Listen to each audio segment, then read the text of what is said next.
Hey guys, check it out. We got a new release from Radioddity. They updated the CB-606. This is the 606 Pro. A few changes that they made is the nice orange backlighting. If we spin you around over here, I have the CB-606 set up right there, and it has bright white backlighting. It's nice, but I think the update is much nicer. A few other changes that they made. The microphone.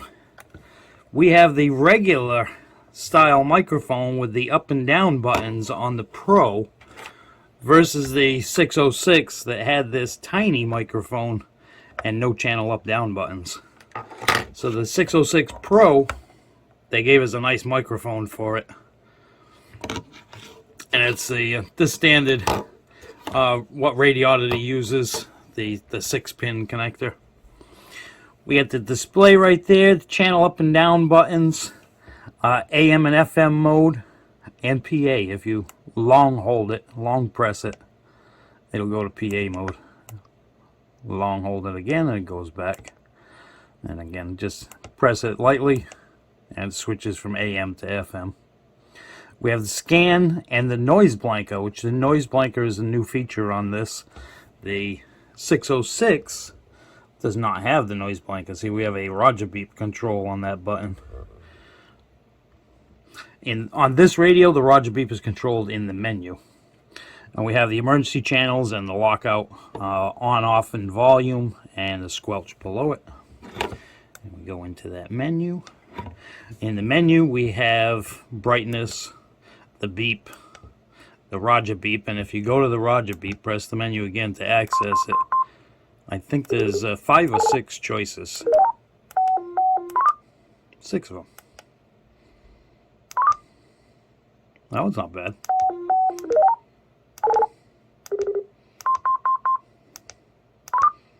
Let's leave number 6 on. I believe that's for the Vox. Hold on, let me look in the manual. Comes with a nice, easy-to-use manual, too. Easy to read, even for old eyes like mine. There's a big print on this. Oh, let's see. Yep, that's the Vox sensitivity level. Let's get back to that. And then we have the Vox delay. Timeout. Oh, that's supposed to be timeout timer, but look at that. We have a power setting in there. Just like the 606. The 606 had that also. Alright. Now we should have, yeah, now we have the timeout timer and the automatic squelch level. And then back to brightness. Alright, the manual does not show that PO, the power. As we see on the manual, we have the timeout timer, the Vox sensitivity, and then it goes to the Vox delay and then to timeout timer.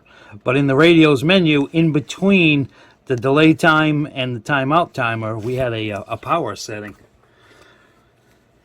Alright, let's, now that we see that it has that power setting, let's see if that actually makes any changes.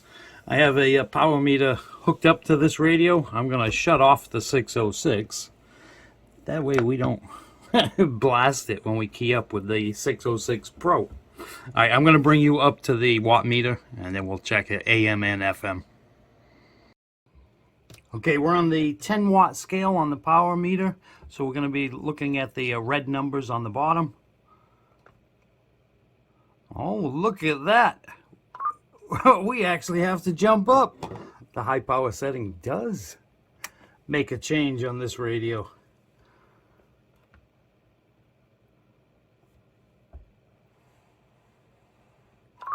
It looks like we have about an 8 watt dead key and 12-13 watts of swing.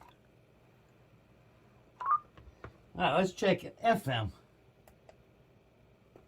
We're on FM now.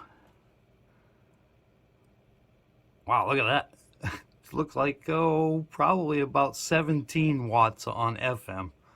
I'm going to go in the menu and switch this back down to low.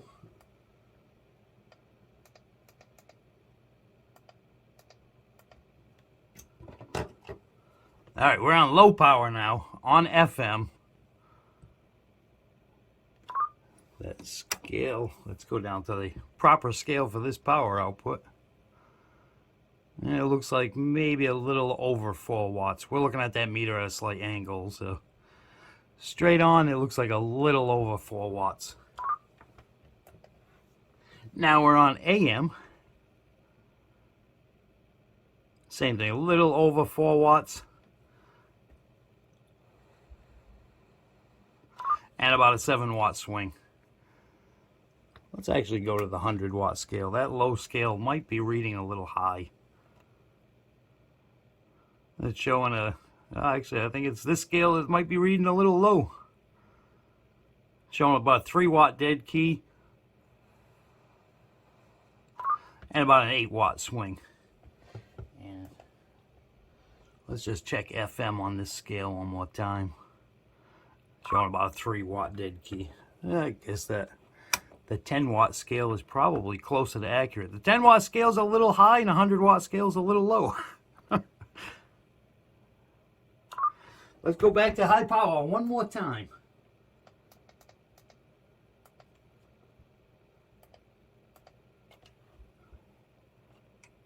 Oh, pegging the 10 watt scale.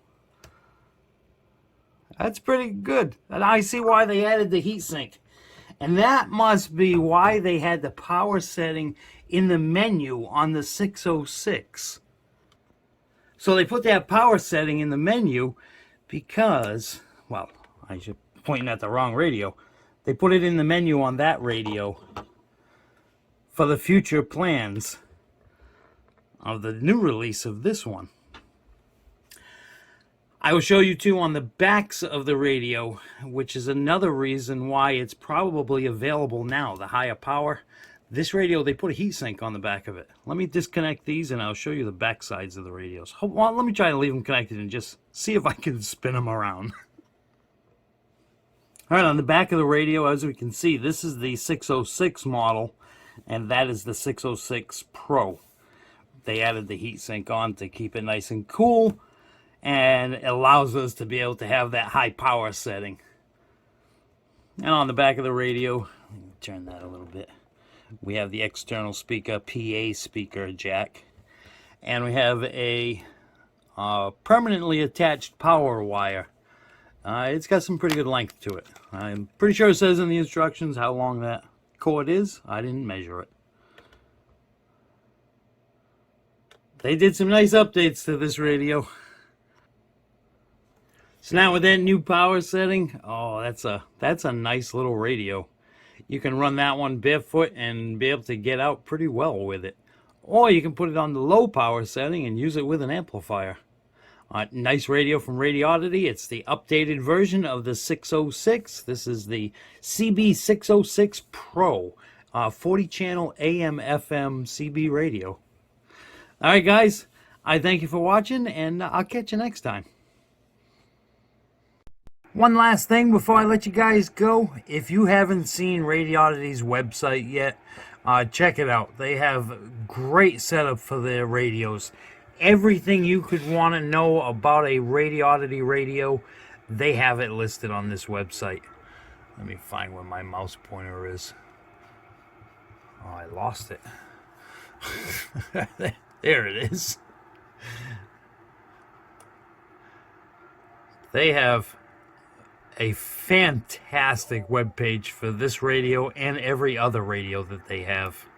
So if you get a chance, check out their website and check out the CB-606 Pro. It's a nice little AM/FM 40 channel radio. All right, guys, 73s.